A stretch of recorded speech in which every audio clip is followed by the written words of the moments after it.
Hello, good morning, नमस्कार मेरे प्यारे विद्यार्थियों। आज मैं आपके सामने एक नया टॉपिक लेके आपके सामने उपस्थित हूँ जिसका नाम है प्रबंध का महत्व। आप देखिए, जैसा कि मैंने आपको पहले भी बताया कि प्रबंध जो एक क्रिया है बहुत ही महत्वपूर्ण क्रिया है। चाहे आप कहीं भी चले जाइए, किसी भी आर्थिक, सामाजिक, राजनीतिक, धार्मिक किसी भी संगठन में चले जाइए, या फिर कोई छोटा हो संगठन, व्यवसायिक संगठन, या फिर कोई बड़ा हो, सभी जगह प्रबंध जो प्रक्रिया होती है ये बहुत ही महत्वपूर्ण होती है। बिना प्रबंध की प्रक्रिया को लागू किए जो कोई भी संस्था होती है वो अपने उद्देश्यों को अच्छे से प्राप्त नहीं कर सकती है। ठीक है, तो इसलिए हम प्रबंध के जो महत्व है उसको इन पॉइंट्स से समझ सकते हैं।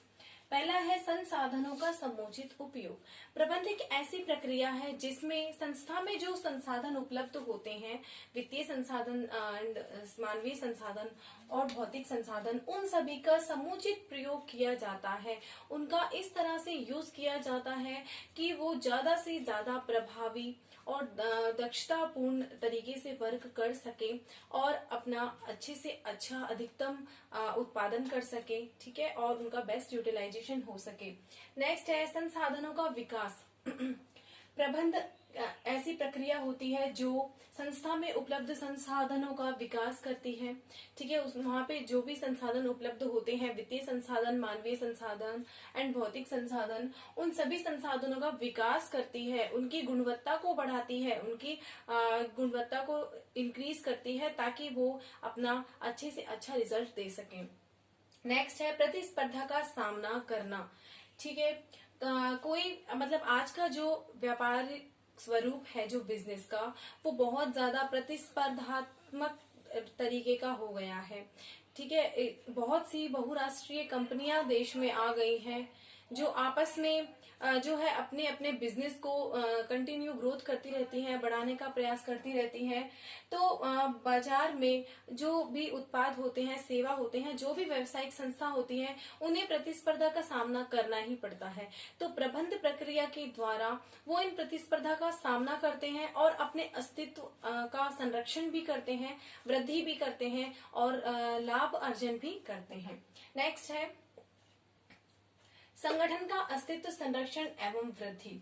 प्रबंध एक ऐसी प्रक्रिया है जिसके द्वारा व्यवसायिक जो संस्थाएं होती हैं वो अपने अस्तित्व को बनाए रखती हैं और उसमें वृद्धि करती हैं। ठीक है, कोई भी संस्था अपने अस्तित्व को बनाए रखने के लिए जरूरी होता है कि वो जो है उचित कीमत पर अपने जो प्रोडक्ट्स हैं उनका मैन्युफैक्चरर करे, यानी उनका निर्माण करे और उचित उनका मूल्य हो, जिससे जो है संस्था की ग्रोथ हो सके। मैंने जैसा कि आपको ऑब्जेक्टिव्स में भी बताया था कि किसी भी जो व्यवसायिक उपक्रम होता है या प्रबंधक होता है, उसका ये हमेशा उसके वो ये सोचता है कि उसके जो प्रोडक्ट्स होते हैं वो एक रीजनेबल प्राइस पे मार्केट में जाने चाहिए और ताकि उसे कस्टमर भी खरीदने के लिए प्रेरित हो सके।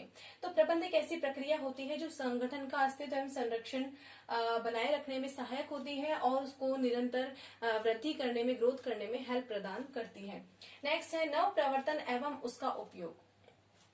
ठीक है, जैसे आप देख सकते हैं कि बहुत सारी बहुराष्ट्रीय कंपनियां मार्केट में आ चुकी हैं, तो इसलिए संस्था को चाहिए कि वो अपने प्रोडक्ट्स में कंटिन्यू नव प्रवर्तन का प्रयोग कर सके, यानी अल्ट्रा मॉडर्न टेक्निक्स का, जो भी टेक्निक्स आ रही हैं नई नई, उनका प्रयोग कर सके। जैसे फॉर एग्जाम्पल आप देख लीजिए, जैसे पहले एक कपड़े धोने का साबुन आता था, उसकी जगह आजकल डिटर्जेंट पाउडर आने लग गया है। और जैसे आप देख सकते हैं, जैसे पहले फोन होता था पुराने जमानों में, सिर्फ एक छोटा सा फोन होता था, उसमें ओनली कीपैड होता था और कैमरा वगैरह कुछ नहीं होता था। लेकिन आजकल जो एक फोन है उसी को एक छोटे कंप्यूटर की तरह बना दिया गया है, उसे एक टैबलेट की तरह बना दिया गया है। मतलब उससे वो सारे वर्क हो सकते हैं जो एक कंप्यूटर से होते हैं। तो ये कैसे हुआ कि अपने जो प्रोडक्ट्स हैं उसमें अल्ट्रा मॉडर्न टेक्निक्स का प्रयोग किया गया, उसमें नई नई तकनीक्स का प्रयोग किया गया और अपने जो है प्रोडक्ट्स उनको ज्यादा से ज्यादा इफेक्टिव बनाया गया। ठीक है, तो जो प्रबंध होती है प्रक्रिया, उसके द्वारा नव प्रवर्तन एवं उसका उपयोग करने में वो सहायक होती है। नेक्स्ट है देश का आर्थिक विकास। प्रबंध एक ऐसी प्रक्रिया होती है जो देश का आर्थिक विकास करने में उसकी कंटिन्यू हमेशा उसकी सहायता करती रहती है।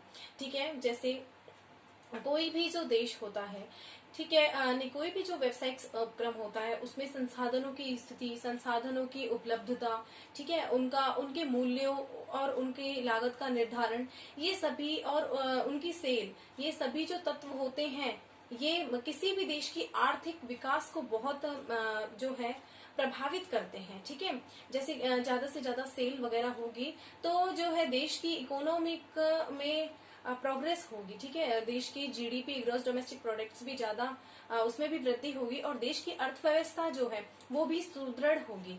तो किसी भी देश, और ये सब जो भी कार्य है ये सब प्रबंध के द्वारा होते हैं।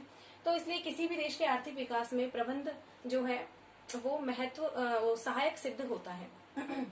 नेक्स्ट है दक्षता में वृद्धि।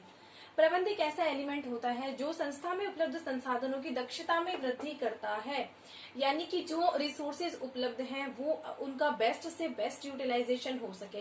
किस चीज का कैसे यूज किया जाए, कहाँ यूज किया जाए, कब यूज किया जाए, ठीक है, किस तरह से यूज किया जाए ये सभी जो है एक दक्षता को बढ़ाते हैं संसाधनों की। तो प्रबंध एक ऐसा एलिमेंट होता है जो संसाधनों की दक्षता में वृद्धि करता है। नेक्स्ट है कर्मचारियों की अनुपस्थिति को कम करना। ठीक है, किसी भी संस्था में कर्मचारियों की अनुपस्थिति या फिर उनका संस्था को छोड़कर चले जाना एक बहुत ही मतलब जो संस्था है उस पर नकारात्मक प्रभाव डालता है। यानी कि ये संस्था की जो संस्था वृद्धि कर रही होती है उस पर नकारात्मक प्रभाव डालता है, उसको गति करने में जो है प्रॉब्लम क्रिएट करता है। तो इसलिए प्रबंध ऐसी तकनीकें अपनाता है जिससे कि कर्मचारियों की अनुपस्थिति को कम किया जा सके और उनको जाने से रोका जा सके। ठीक है, इसलिए वो उनकी जो है व्यक्तिगत और सामाजिक आवश्यकताएं जो होती है उनकी संतुष्टि भी करता है। ठीक है, अब बच्चों एक छोटा सा टॉपिक है प्रबंध के महत्व में कि उदारीकरण से पूर्व और पश्चात प्रबंध के क्या महत्व थे। तो एक शॉर्ट क्वेश्चन जो है इसमें से आ सकता है, तो हम इसे शॉर्टली देख लेंगे। देखिए बच्चों, 1990 के पश्चात भारत में भी भूमंडलीकरण की प्रक्रिया चालू हो गई थी। तो उसके फलस्वरूप जो थे हमारे व्यवसाय में बहुत ज्यादा परिवर्तन आए, क्योंकि ये वैश्वीकरण हो गया था, बहुत सी बहुराष्ट्रीय कंपनियां भारत में आ गई थी। तो इसमें जो था प्रबंध का महत्व भी चेंज हुआ। तो इसको हम इन पॉइंट्स के थ्रू देख सकते हैं।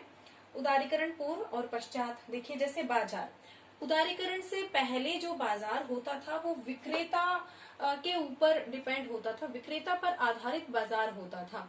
लेकिन उदारीकरण के पश्चात क्रेता पर आधारित बाजार होने लग गया। यानी कि उदारीकरण के पश्चात ग्राहक ही बाजार का राजा है। ये हमेशा चीज है जो उसको ध्यान में रखा जाता है कि ग्राहक जो है बाजार का राजा होता है।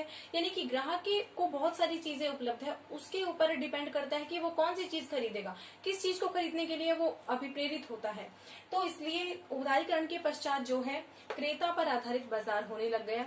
नेक्स्ट है प्रबंध का महत्व। उदारीकरण से पूर्व प्रबंध का इतना ज्यादा महत्व नहीं था और इसे सहायक रूप में लिया जाता था, लेकिन उदारीकरण के पश्चात प्राथमिक रूप से इसका महत्व होने लग गया। प्रबंध का जो महत्व था वो प्राथमिक हो गया। यानी कि सबसे पहले मतलब प्रबंध पहले ज्यादा जरूरी नहीं रखते थे, लेकिन अब जो समय है इसमें प्रबंध का बहुत ज्यादा महत्व है और इसको संस्था की सफलता और असफलता का द्योतक माना जाता है। नेक्स्ट है प्रबंध की विधियां। उदारीकरण से पहले परंपरागत प्रबंध की विधियों को यूज किया जाता था, लेकिन उदारीकरण के पश्चात आधुनिक अल्ट्रा मॉडर्न टेक्निक्स जो है प्रबंध की, मैनेजमेंट की, उनको यूज किया जाता है। और प्रबंध प्रक्रिया जो है उसके लिए कई कोर्सेज भी चलाए जाते हैं। प्रबंध को एक विषय के रूप में भी लिया जाता है, MBA वगैरह इसके कोर्सेज भी चलाए जाते हैं। ठीक है, नेक्स्ट है उदारीकरण से पहले जो मानवीय संसाधन थे वो गौण थे, यानी कि उनकी जरूरतों को इतना ध्यान नहीं रखा जाता था।